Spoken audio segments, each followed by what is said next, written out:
मैं पलक शर्मा हाजिर हूँ दुनिया भर की सोशो पॉलिटिकल और इकोनॉमिक इश्यूज पर खास प्रोग्राम लेकर दुनिया मेरे आगे। हमारी इस खास पेशकश में बात श्रीलंका की इकोनॉमिक क्राइसिस और भारत के रोल की। कोविड-19 पैंडेमिक के बाद श्रीलंका के सबसे बड़े foreign currency earner tourism trade पूरी तरह से इफेक्ट हुआ है और 2022 के सितंबर तक आते आते श्रीलंका अपनी आज़ादी के बाद की सबसे बड़ी इकोनॉमिक क्राइसिस का शिकार हो गया था। लेकिन श्रीलंका के सेंट्रल बैंक ने हाल ही में 2023 की मॉनेटरी पॉलिसी का ऐलान करते हुए उम्मीद जताई है कि 2023 के सेकेंड हाफ में इकोनॉमी के रिकवर करने की उम्मीद है। श्रीलंका भारत का नियरेस्ट नेबरिंग कंट्री है। हमारी दोस्ती की हिस्ट्री 250 साल पुरानी है और हम दोनों मिलकर कल्चरल, रिलीजियस, इंटेलेक्चुअल और लिंग्विस्टिक इंटरैक्शन की एक मजबूत विरासत कायम करते हैं।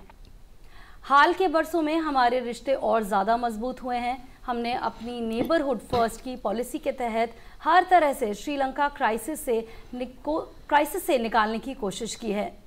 अब समझने वाली बात यह है कि अभी श्रीलंका के हालात कैसे हैं, श्रीलंका को क्राइसिस से निकालने में भारत कितना अहम रोल अदा कर रहा है और अपनी इस इकोनॉमिक क्राइसिस के दौर में श्रीलंका को भारत से क्या क्या उम्मीदें हैं।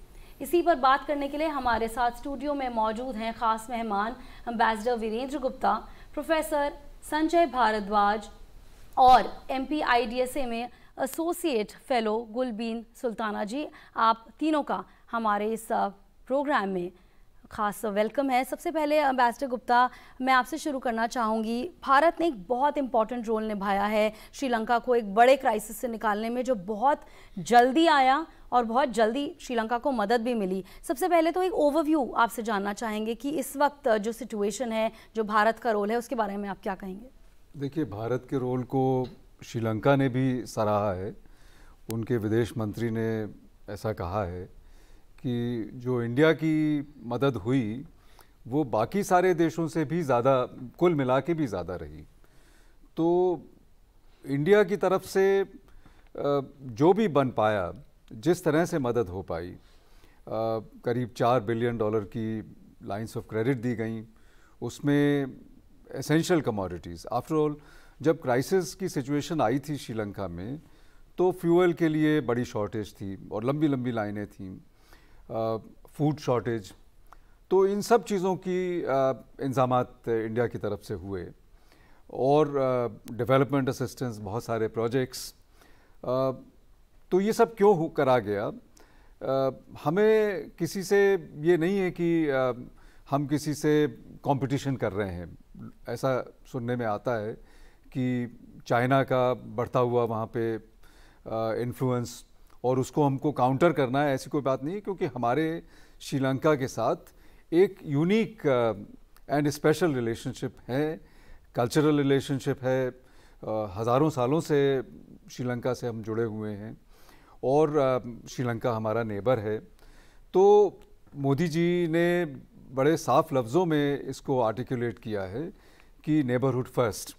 और अगर हमारे नेबरिंग कंट्रीज़ में अशांति है और व्यवस्था ठीक नहीं है, तो हमारी एक रिस्पॉन्सिबिलिटी बनती है कि हम उसकी मदद करें और उसको स्टेबलाइज करने के लिए हम पूरी कोशिश करें।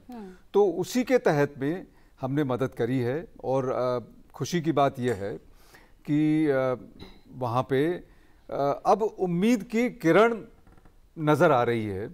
और 2-3 सालों में 2022 में, 2021 में बहुत तगड़ा जो है वो नेगेटिव ग्रोथ रही। 2023 में भी कुल मिला के नेगेटिव ग्रोथ ही रहेगी शायद, बट 2024 से ऐसा एस्टिमेट है, ADB ने और वर्ल्ड बैंक दोनों ने ऐसा बताया है कि पॉजिटिव ग्रोथ होगी। और देखने के लिए श्रीलंका में टूरिज़्म जो है एक बहुत अहम सेक्टर है। इंडिया से भी बहुत टूरिस्ट जाते हैं। तो जो टेररिस्ट अटैक हुआ वहाँ पे 2019 में ईस्टर के वक्त में, और उसके बाद में कोविड हो गया, तो ये सब कुल मिला के और इल गवर्नेंस, तो इन सब वजहों से इकोनॉमिक क्राइसिस प्रेसिपिटेट हुई और अब सबसे पहले जो साथ में नज़र जो उभर के आ रही है वो टूरिज्म रेवेन्यू, टूरिज्म में इजाफा हो रहा है और ये बहुत अच्छी ट्रेंड हमको नज़र में आ रहे हैं। तो मुझे लगता है कि IMF की एग्रीमेंट के साथ साथ वहाँ से भी पैसे मिलेंगे और श्रीलंकन गवर्नमेंट भी अब उनको ज़्यादा अंडरस्टैंडिंग है कि जो उनके गलत स्टेप्स हुए हैं शायद उनको रिवर्स किया जाएगा और सब पूरे कम्युनिटी से, इंटरनेशनल कम्युनिटी से मदद है तो उसमें शायद वो निकलने की कोशिश करें। और एक बात तो बहुत खुल के नज़र आई है कि कोई भी कंट्री जब increasing reliance on debt, foreign debt, अब आप देखें श्रीलंका की टोटल डेट की सिचुएशन करीब 35-40 बिलियन डॉलर का है टोटल। चाइना की तरफ से बहुत ज़्यादा डेट दिया गया है और एक हमारा एक और नेबरिंग कंट्री पाकिस्तान, वहाँ पे भी ये सिचुएशन आती नज़र आ रही है। सुल्ताना जी, जैसा कि एम्बेसडर गुप्ता ने बताया कि बहुत ज़्यादा डेट रहा है, बहुत ज़्यादा क्राइसिस की सिचुएशन रही है, लेकिन इंडिया की जो नेबरहुड फर्स्ट पॉलिसी है, ख़ास तौर पे जो हमारे क्लोजेस्ट नेबर्स हैं उनकी मदद के लिए हम सबसे आगे रहे हैं, सबसे पहले पहुँचे हैं। रिवाइव होगी इकॉनमी, उम्मीद करते हैं श्रीलंका की जल्द से जल्द। लेकिन अगर इस वक्त हम बात करें इंडिया के स्टांस की श्रीलंका को लेकर और आने वाले समय को अगर देखा जाए तो आपका एनालिसिस किस तरह का है? शुक्रिया। अभी जैसे एम्बेसडर गुप्ता ने जी ने कहा कि इंडिया हमेशा से ही नेबरहुड फर्स्ट पॉलिसी को यूज़ किया है एंड श्रीलंका बहुत ही इम्पोर्टेंट अहम नेबर है। अभी इंडिया ने क्राइसिस के दौरान पूरी तरफ से सहायता की है श्रीलंका को इस क्राइसिस से गुजरने के लिए, और मेरे ख्याल से दो तरह का जो हमारा असिस्टेंस रहा श्रीलंका की तरफ, उसको हम दो कैटेगरी में डिवाइड कर सकते हैं। एक कैटेगरी तो है कि इमीडिएट जो क्राइसिस जब शुरू हुआ था 2022 में प्रॉब्लम, उस टाइम में फ्यूल, फूड, मेडिसिन, इन सब का बहुत ही ज़्यादा क्राइसिस था, कंट्री में मिल नहीं रहा था। तो इमीडिएट जो असिस्टेंस चाहिए था वो इंडिया ने वो इमीडिएट असिस्टेंस प्रोवाइड किए, फाइनेंशियल टर्म में और मटेरियल टर्म में भी। एनर्जी सप्लाई करके, एनर्जी फ्यूल सप्लाई किए, हमने लोन्स दिए कि एनर्जी इंपोर्ट कर सके। सो वो एनर्जी इमीडिएट क्राइसिस को टालने के लिए इंडिया ने फाइनेंशियल असिस्टेंस दिए। लेकिन वो इमीडिएट असिस्टेंस के अलावा भी श्रीलंका को चाहिए कि जो इकोनॉमी का डिक्लाइन हुआ है उसको कैसे रिवाइव किया जाए। जैसे सर ने बताया कि टूरिज़्म एक इम्पॉर्टेंट सेक्टर है, फॉरेन एक्सचेंज अर्नर है और रेवेन्यू सेक्टर है। वैसे श्रीलंका के अदर जो रेवेन्यू अर्निंग सेक्टर्स है वो है आपका जो एग्रीकल्चर एक इम्पॉर्टेंट सेक्टर है, एनर्जी इम्पॉर्टेंट सेक्टर है। इन सब को रिवाइव करना बहुत ही ज़रूरी है अगर इस क्राइसिस से श्रीलंका को आगे जाना है, इकोनॉमी को रिवाइव करना है। तो इंडिया ने कमिट किया है कि इन रेवेन्यू अर्निंग और फॉरेन एक्सचेंज अर्नर सेक्टर्स जो है श्रीलंका के, उसमें असिस्टेंस प्रोवाइड करेंगे। एनर्जी एक इम्पॉर्टेंट सेक्टर है, उस सेक्टर के लिए इमीडिएट क्राइसिस के अलावा भी इंडिया ने कमिट किया है कि इसको जैसे बहुत सारे कैसे आपका एनर्जी सेक्टर को कैसे इम्प्रूव किया जाए, इस मामले में कुछ एग्रीमेंट साइन हुआ है। जैसे रिन्यूएबल एनर्जी इम्पॉर्टेंट सेक्टर है, इंडिया ने कमिट किया है, एग्रीमेंट भी साइन किया है कि सोलर एनर्जी का इम्प्रूव करने में असिस्ट करेंगे श्रीलंका को। देन एक देखा गया था कि लास्ट टाइम क्योंकि श्रीलंका इंपोर्ट करते हैं फ्यूल को, एनर्जी को, तो बहुत ही मुश्किल हो गया था जब फॉरेन एक्सचेंज क्राइसिस आ गए थे लास्ट ईयर।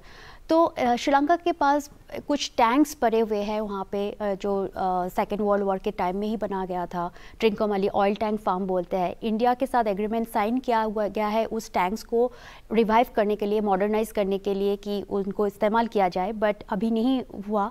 तो फिर से रिन्यू किया गया है वो अग्रीमेंट को, एंड अभी इंडिया ने कमिट किया है कि मॉडर्नाइज करेंगे कुछ टैंक्स को ताकि वो यूज़ कर सकते हैं एनर्जी सेक्टर में, उसको स्टोर करने के लिए, स्टोरेज करने के लिए, एंड उससे इकोनॉमी एनर्जी सेक्टर को थोड़ा फ़ायदा होगा। उसके अलावा एग्रीकल्चरल सेक्टर एक इम्पॉर्टेंट सेक्टर है। लास्ट टाइम हमने देखा था फर्टिलाइज़र का बहुत इशू हो गए थे, क्राइसिस हो गए थे, उस पे भी इंडिया ने असिस्ट किया कुछ लोन्स प्रोवाइड करके, कुछ फाइनेंशियल पैकेज प्रोवाइड करके कि इमीडिएटली फर्टिलाइज़र यूज़ मतलब इंपोर्ट कर सके ताकि एग्रीकल्चर में यूज़ हो जाए उस सीज़न के लिए, और आगे भी इंडिया असिस्ट करने के लिए कमिट कर चुके हैं। तो ये सारे जो सेक्टर्स है, इसके अलावा कुछ कुछ इन्वेस्टमेंट इंडिया ने कमिट किया है कि करेंगे। तो कुल मिला के हम देख सकते हैं कि इकोनॉमिक सेक्टर में सिर्फ इमीडिएट क्राइसिस टालने के लिए इंडिया असिस्ट नहीं कर रहा है, बट आगे कैसे इकोनॉमी को रिवाइव किया जाए, श्रीलंका का जो एफर्ट रहेगी उस एफर्ट में भी इंडिया हम सपोर्ट करेंगे। और ये सिर्फ कमिटमेंट नहीं है, मेरा मानना है कि इंडिया इसको इम्प्लीमेंट भी करेंगे जो पॉलिसी लिया गया है उसमें। बिल्कुल, काफ़ी ज़रूरी बातें आपने इस जवाब में कवर अप की हैं। प्रोफेसर भारद्वाज, जैसे कि सुल्ताना जी ने कहा कि ये सिर्फ अभी की बात नहीं है, आगे के लिए भी इंडिया का कमिटमेंट है। ऑफ कोर्स हम देख ही रहे हैं किस तरह से नेबरहुड पॉलिसी है हमारी, और जब नेबर्स क्राइसिस में होते हैं तो ऑफ कोर्स उसका असर हम पे भी पड़ता है। किस तरह से आप देखते हैं ब्रॉडली इंडिया का रोल जो हो चुका, बहुत ज़्यादा एसेंशियल मदद प्रोवाइड की गई, बहुत ज़्यादा जल्दी मदद प्रोवाइड की, लेकिन आगे फ्यूचर में क्या इंडिया का रोल किस तरह से आप देखते हैं? देखिए, पहली बात यह है कि जो श्रीलंका है वो दक्षिणी एशिया का एक आइलैंड स्टेट है, भारत का एक मैरीटाइम एक फ्रेंड है जो इंडियन ओशियन में है। तो इस जियो स्ट्रेटेजिकली श्रीलंका भारत के लिए बहुत महत्वपूर्ण है। दूसरी बात कि लगभग 22 मिलियन पॉपुलेशन है वहाँ पे, उसका भारत के साथ में सांस्कृतिक जुड़ाव भी है, एथनिक जुड़ाव भी है। तो वो जुड़ाव, वो लगाव भी भारत के लिए बहुत महत्वपूर्ण है, और वो भारत के मुद्दों को या भारत के अपने हितों को भी प्रभावित कहीं ना कहीं करता है। मोटे तौर पे जब हम देखते हैं, जब आप नेबरहुड पॉलिसी की बात करते हैं, देखिए इंडिया का जो नेबर्स के साथ में, और आप खास तौर से देखेंगे श्रीलंका के साथ में, तो 3 मोटे तौर पे पॉलिसी ऑब्जेक्टिव है। पहला है जो जिसको कहेंगे हम सिक्योरिटी। तो सिक्योरिटी जो हमारा कंसर्न है, चाहे वो इंटरनल सिक्योरिटी के इश्यूज हों, चाहे वो एक्सटर्नल सिक्योरिटी के इश्यूज हो। इफ अगर श्रीलंका में कोई भी सिक्योरिटी इश्यूज होते हो, टेररिज्म है या कुछ किसी तरीके के जो सेपरेटिस्ट मूवमेंट्स होते हैं, उसका स्पिल ओवर इम्पैक्ट इंडिया पे भी पड़ता है, क्योंकि वो हम एक दूसरे से बहुत नज़दीकी से जुड़े हुए हैं।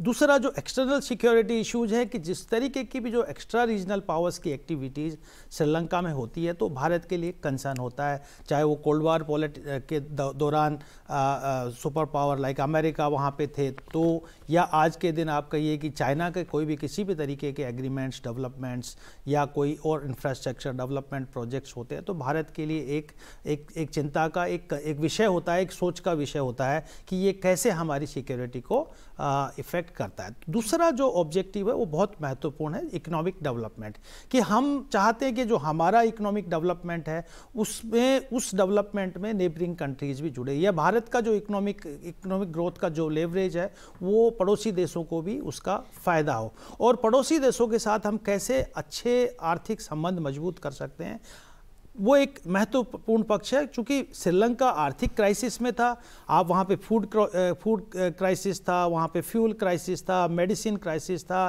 कई तरीके के जो एक कंट्री डेट ट्रैप की तरफ बढ़ गया था, जिसमें आप देखिए कि लगभग $51 बिलियन का उस पर फॉरेन डेट था, उसमें लगभग $7 बिलियन का चाइना से अकेले से डेट था, जापान और भारत दूसरे तीसरे नंबर के कंट्रीज थे। आप ये देखें इन्फ्लेशन श्रीलंका में लगभग 50% पहुंच गया था, जो ट्रेड डेफिसिट था वो लगभग $3 बिलियन का हो गया था। तो एक तरीके से जो श्रीलंका की इकोनॉमी जो डगमगा रही थी, एक दिवालियेपन की तरफ बढ़ रही थी, उसमें भारत एक रेस्पॉन्सिबल रीजनल पावर के रूप में हमने उनको मदद एक्सटेंड की, जो अल्पकालिक थी, और निश्चित रूप से दीर्घकालिक प्रोजेक्ट्स भी हमारे चल रहे हैं, काफ़ी सालों से चल रहे हैं, जो डेवलपमेंटल प्रोजेक्ट्स हों, जिसमें आप ये कहिए कि जो कोलंबो से जाफना तक रेल लाइन प्रोजेक्ट्स है, या हम हाउस जो डेवलपमेंट जाफना में हम कर रहे हैं, लगभग 60,000 हाउसेस का बिल्ड कर रहे हैं जाफना प्रोविंस। इस तरीके के कई डेवलपमेंट हम ईस्ट टर्मिनल को भी डेवलप कर रहे हैं, और बाकी कोलंबो पोर्ट में भी डेवलपमेंट, कई तरीके की एक्टिविटीज़, एनर्जी की बात कही, किस तरीके से हम LNG टर्मिनल्स श्रीलंका में डेवलप कर रहे हैं, या सोलर एनर्जी प्रोजेक्ट्स को प्रमोट कर रहे हैं। तो ये निश्चित रूप से ये दीर्घकालिक प्रोजेक्ट, लेकिन जब अभी क्राइसिस था तो उसमें अल्पकालिक, जिस तरीके से सुल्ताना ने भी डिस्कस किया कि हमने एक्सटेंड किया लगभग $4.5 बिलियन का लाइन ऑफ क्रेडिट हमने एक्सटेंड किया, चाहे वो कमोडिटी हर तरीके की सुविधाएं दी, हमने मेडिसिन भी भेजी, हमने एग्स भी भेजे कि उन वहाँ पे कमी हो रही है तो हमने 25 लाख एग्स भी वहाँ पे एक्सपोर्ट किए। इस तरीके के हमने श्रीलंका को, ताकि श्रीलंका एक आर्थिक स्थायित्व की तरफ रहे, इकोनॉमिक डेवलपमेंट रहे, क्योंकि ये भारत की पॉलिसी ऑब्जेक्टिव्स भारत के इकोनॉमिक डेवलपमेंट से जुड़ा हुआ है। किसी भी तरीके का अगर क्राइसिस श्रीलंका में आता है तो उसके जो स्पिल ओवर इम्पैक्ट होते हैं, सबसे पहला होता है कि माइग्रेशन होता है, और माइग्रेशन नेचुरल जो डेस्टिनेशन है वो इंडिया है, तो इंडिया की तरफ माइग्रेशन बढ़ेगा और कई तरीके के दूसरे सिक्योरिटी और पॉलिटिकल कंसर्न होंगे। जो तीसरा महत्वपूर्ण पक्ष है जो श्रीलंका के संदर्भ में या किसी भी पड़ोसी देश के संदर्भ में देखते हैं कि राजनीतिक स्थायित्व की बात आती है। जो इस तरीके से श्रीलंका में आर्थिक जो संकट आया वो ट्रांसफॉर्म हो गया राजनीतिक संकट में,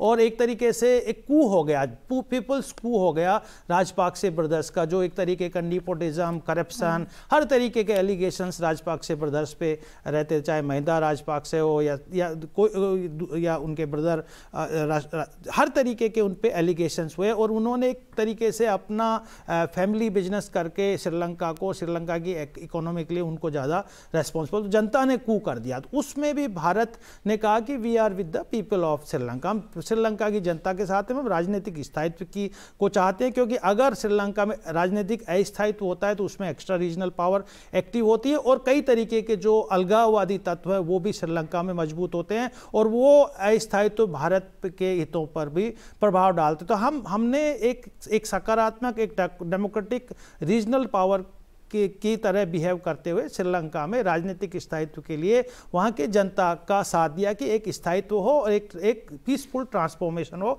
नई सरकार आई, अब उन्होंने कई तरीके के स्ट्रक्चरल रिफॉर्म्स किए हैं। आप उसको टैक्स रिफॉर्म्स कर दीजिए कि जो आप ये कहिए ऑस्टेरिटी मेजर्स लिए हैं, और प्रोग्रेसिव टैक्स सिस्टम इंट्रोड्यूस किया है कि आप लगभग 36%, जो 12% इनकम टैक्स होता था उसको 36% तक लेके चले गए हैं। बाकी जो फ्यूल सब्सिडीज़ या दूसरे क्षेत्र में जो सब्सिडीज़ थी उसको मिनिमाइज किया है, और कई तरीके के स्ट्रक्चरल रिफॉर्म्स श्रीलंका ने किए हैं ताकि जो आर्थिक संकट है उसको कम किया जाए, और जो इंटरनेशनल इंस्टीट्यूशंस हैं, खासकर जब IMF की बात करते हैं तो IMF कैसे बेल आउट करेगा वो $3 बिलियन को एक्सटेंड करने के लिए, तो उन्होंने जो सर्टेन कंडीशंस रखी थी कि एक करप्शन फ्री कंट्री को रखना होगा, नेपोटिज्म नहीं होगा, किसी तरीके का पावर करप्शन नहीं होगा, टैक्स रिफॉर्म्स करना पड़ेगा, अदर स्ट्रक्चरल रिफॉर्म्स करना पड़ेगा। दूसरे जो कंट्रीज हैं, खासकर जब आप श्रीलंका की और इंडिया की बात करते हैं तो वो भी एश्योरेंस करेंगे कि उनका जो रीपेमेंट है डेट का उसका टाइम फ्रेम आगे बढ़ा दिया जाए। तो इस तरीके की कंडीशंस को ध्यान में रखते हैं IMF ने वहाँ पर अपना $3 बिलियन का एक तरीके से लाइन ऑफ क्रेडिट को एक्सटेंड किया। इसमें जो सबसे बड़ा मुद्दा है, जो मुझे लगता है कि बेसिकली जो इंटरनेशनल कम्युनिटी या इंटरनेशनल इंस्टीट्यूशंस ये देखता है कि श्रीलंका में एक तरीके से इंक्लूसिव, समावेशी सरकार हो जिसमें हर कम्युनिटी, हर तबके, चाहे वो माइनॉरिटी कम्युनिटी हो चाहे मेजॉरिटी कम्युनिटी हो, उनके सबका हितों का ध्यान रखा जाए ताकि एक दक्षिणी एशिया में एक स्थायित्व हो, और जो एक्स्ट्रा रीजनल पावर्स अपने पॉलिटिकल बेनिफिट्स के लिए यहाँ पे जो एक्टिविटीज़ करती है उसको मिनिमाइज करते हो। तो एक ब्रॉडर पॉलिसी पर्सपेक्टिव को ध्यान में रखते हुए भारत ने एक सकारात्मक नेबरहुड फर्स्ट पॉलिसी को अपनाते हुए श्रीलंका के क्राइसिस को उबारने का पूरा प्रयास किया, और मुझे लगता है कि आने वाले समय में श्रीलंका एक स्थायित्व की तरफ बढ़ेगा। जी बिल्कुल, बहुत सारे पॉइंट्स हैं, हम बात करेंगे इन सब पे। 3 इंपॉर्टेंट पॉइंट्स जो यहाँ पे निकले हैं, सिक्योरिटी कंसर्न्स, इकोनॉमिक कंसर्न्स और political concerns. Ambassador Gupta, you have been exposed to all this, आप एम्बेसडर रहे हैं, आपके बायलैटरल रिलेशंस पे खास तौर पे नज़र रही है, नेबर्स की अगर बात करें तो, और सिक्योरिटी कंसर्न्स की हम बाद में बात करेंगे, लेकिन इकोनॉमिक कंसर्न्स जो हैं, क्या वो चीज़ें हैं जिन्होंने श्रीलंका को इफ़ेक्ट किया आपके मुताबिक, और क्या वो चीज़ें हैं जो इंडिया को भी इम्पैक्ट करती हैं अगर श्रीलंका की जो सिचुएशन है वो जल्द नहीं सुधरी? देखिए, इम्पैक्ट तो पड़ता है अगर श्रीलंका में हालत ख़राब है तो, जैसा संजय जी ने बोला, उसका इम्पैक्ट नेबरिंग कंट्रीज़ में, इंडिया में ज़रूर पड़ेगा। बिल्कुल।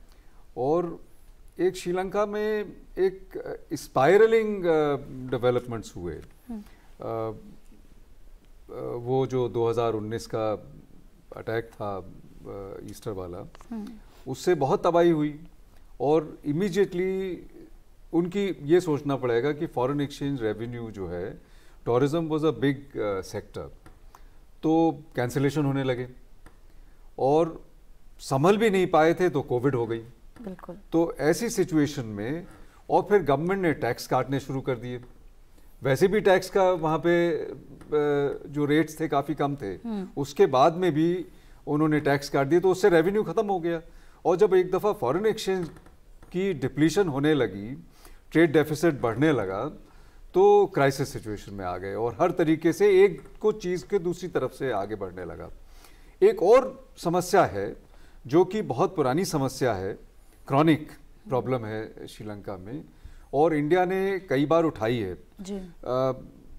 कि वहाँ पर अब इंक्लूसिव डेवलपमेंट की बात कर रहे थे, तो तमिल माइनॉरिटी है और बहुत दिनों से उनकी लड़ाइयाँ चल रही हैं। शायद उन्होंने रास्ते ठीक नहीं अपनाए, टेररिज्म का माध्यम अपनाया कुछ तमिल वर्गों ने, और उसको तो इंडिया सपोर्ट नहीं कर सकता था। लेकिन जो उनका मुद्दा था, जो बेसिक मुद्दा था, वो तो कहीं ना कहीं उसमें कुछ सच्चाई थी कि उनको जो है एक लेजिटिमेट, जो उनकी एस्पिरेशन है, लेजिटिमेट रोल है गवर्नेंस में, खुद अपने इलाकों में और श्रीलंका के टोटल में। कुछ ऐसा समझ में आया जब मैं IDSA में था, तो मैं 2-3 दफ़ा श्रीलंका डेलीगेशन ले गया अपने साथ, और वहाँ पे बहुत सारे वेस्टर्न एम्बेसडर्स ने हमसे मुलाकात करी। और ये उस वक्त की बात है, 2006-2007 की बता रहा हूँ, कि जब वहाँ पे एक तरीके का एथनिक क्लेंजिंग एक कैंपेन चल रहा था, और तो ये समस्या तब से चल रही है। और अब मेरा ख्याल है श्रीलंका को एक अच्छा अपॉर्चुनिटी मिली है कि पॉलिटिक्स से निकल के, अगर विक्रम सिंघे जो नए राष्ट्रपति हैं, वो इस बात को खूब समझते हैं और उनको मेरा ख्याल है इस बात पे भी तवज्जो देना चाहिए और ज़रूर कुछ ना कुछ ठोस कदम उठाने चाहिए, जिससे कि Tamils would feel empowered and Tamils would feel encourage to join the development process. जब तक कि एक बहुत बड़ी एक माइनॉरिटी को आप अपनी डेवलपमेंट प्रोसेस से अलग रखेंगे, उनको एक एलिनेशन की फीलिंग होगी, तो मेरा ख्याल है देश के डेवलपमेंट में कुछ न कुछ फ़र्क ज़रूर पड़ेगा। बिल्कुल। सुल्ताना जी, आप ऑफ कोर्स इसके रिसर्च में रही हैं बहुत ज़्यादा। इंडिया की और श्रीलंका की, और ख़ासतौर पे हमारे नेबर्स की जो जियोग्राफिकल पोजीशन है, वो भी एक बहुत बड़ा एक एस्पेक्ट है।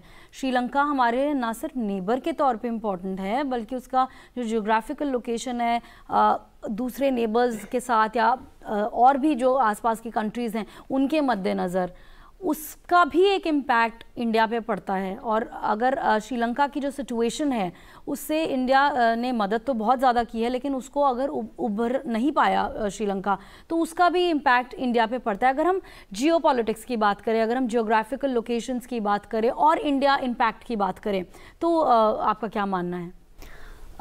मेरा मानना है ये, अगर श्रीलंका उभर नहीं पाई इस क्राइसिस से, तो मेरे ख्याल से 3 इम्पॉर्टेंट इम्पैक्ट जो इंडिया में होने वाला है। एक जो माइग्रेशन के बारे में सर ने बताए, बिकॉज़ अभी हमने देखा ऑलरेडी, जब लास्ट ईयर के बहुत सारे लोग इंडिया पे इलीगली माइग्रेट किए हुए हैं, तो ऐसे माइग्रेशन तो होता ही रहेगा, इकोनॉमिक माइग्रेशन जो हो रहा है।